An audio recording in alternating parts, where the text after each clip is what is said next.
जिस घर में भगवान श्री हनुमान की पूजा आराधना रोज होती है, उस घर में कोई भी नकारात्मक शक्तियों का वास नहीं होता है।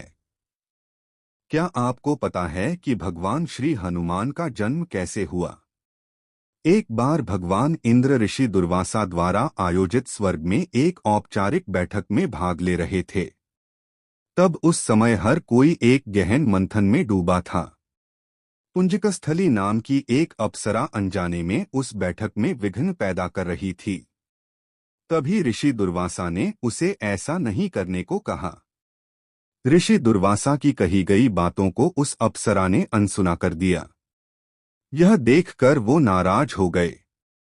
तब ऋषि दुर्वासा ने उसे श्राप देते हुए कहा कि तुमने एक बंदर की तरह काम किया है, इसलिए तुम उसी प्रकार एक बंदरिया बन जाओ। ऋषि दुर्वासा के शाप की बात सुनकर अप्सरा को अपनी गलती का एहसास हुआ और वो उनसे रोते हुए क्षमा मांगने लगी। अप्सरा ने ऋषि दुर्वासा से कहा कि हे ऋषि, मुझे क्षमा कर दें।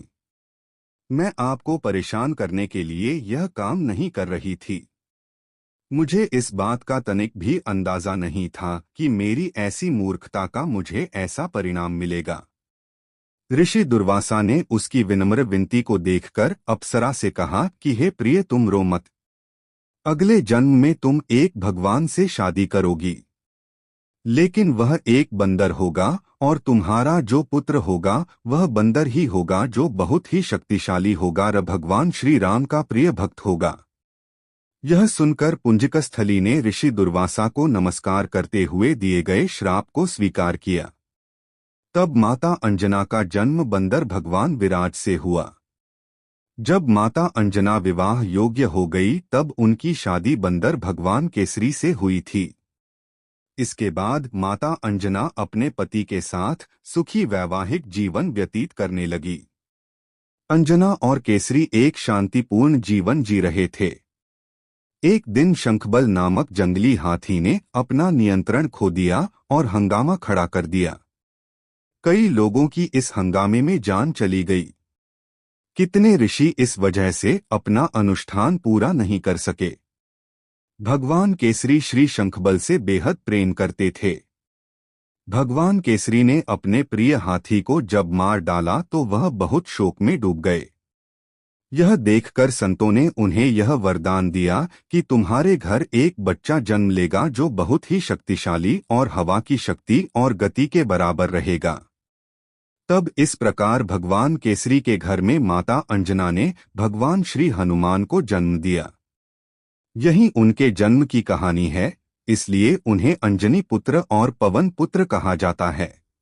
हनुमान को बजरंगबली, अंजनी पुत्र, पवन पुत्र, राम भक्त जैसे अनेकों नामों से जाना जाता है। लेकिन क्या आप जानते हैं कि मारुति नंदन का नाम हनुमान कैसे पड़ा है? पौराणिक कथा के अनुसार हनुमान जी के बचपन का नाम मारुति था। एक दिन मारुति नंदन अपनी निद्रा से जागे और उन्हें तीव्र भूख लग गई। उन्होंने पास के एक वृक्ष पर लाल पका फल देखा, जिसे खाने के लिए वे निकल पड़े। दरअसल मारुति जिसे लाल पका फल समझ रहे थे वे सूर्यदेव थे। वह अमावस्या का दिन था और राहु सूर्य पर ग्रहण लगने वाला था, लेकिन वे सूर्य को ग्रहण लग पाता उससे पहले ही हनुमान जी ने सूर्य को निगल लिया। राहु कुछ समझ नहीं पाए कि हो क्या रहा है। उन्होंने इंद्र से सहायता मांगी। इंद्रदेव के बार बार आग्रह करने पर जब हनुमान जी ने सूर्यदेव को मुक्त नहीं किया तो इंद्र ने वज्र से उनके मुख पर प्रहार किया, जिससे सूर्यदेव मुक्त हुए। वहीं वज्र के प्रहार से पवन पुत्र मूर्छित होकर पृथ्वी पर आ गिरे और उनकी ठुड्डी टेढ़ी हो गई। जब पवन देवता को इस बात की जानकारी हुई तो वे बहुत क्रोधित हुए।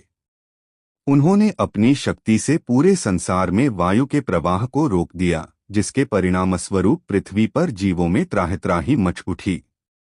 इस विनाश को रोकने के लिए सारे देवगण पवनदेव से आग्रह करने पहुंचे कि वे अपने क्रोध को त्याग पृथ्वी पर प्राणवायु का प्रवाह करें। सभी देवताओं ने पवन देव की प्रसन्नता के लिए बाल हनुमान को पहले जैसा कर दिया और साथ ही बहुत सारे वरदान भी दिए।